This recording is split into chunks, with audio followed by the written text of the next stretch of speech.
বেগম খালেদা জিয়া জন্ম থেকে মৃত্যু। বেগম খালেদা জিয়ার জন্ম ১৯৪৫ সালের ১৫ই অগস্ট তৎকালীন দিনাজপুর জেলার বর্তমান রংপুর বিভাগে এক সম্ভ্রান্ত মুসলিম পরিবারে। তার পিতা ইস্কান্দার মজুমদার এবং মাতা তৈমুরন নেসা। শৈশব ও শিক্ষা জীবন কাটে ঢাকায়। ১৯৬০ সালে তিনি তৎকালীন সেনা কর্মকর্তা জিয়াউর রহমানের সঙ্গে বিবাহ বন্ধনে আবদ্ধ হন।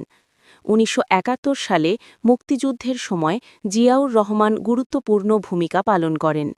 ১৯৮১ সালে রাষ্ট্রপতি জিয়াউর রহমান নিহত হলে খালেদা জিয়া ধীরে ধীরে রাজনীতিতে সক্রিয় হন। তিনি বাংলাদেশ জাতীয়তাবাদী দল বিএনপি এর নেতৃত্ব গ্রহণ করেন এবং ১৯৯১ সালে দেশের প্রথম নারী প্রধানমন্ত্রী হিসেবে দায়িত্ব নেন।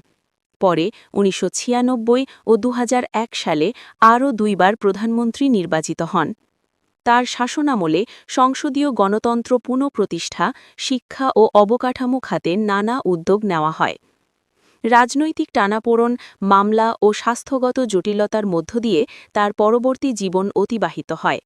দীর্ঘদিন ধরে তিনি গুরুতর অসুস্থতায় ভুগছিলেন এবং আজ ভোর ৬টায় চিকিৎসাধীন অবস্থায় মৃত্যুবরণ করেন।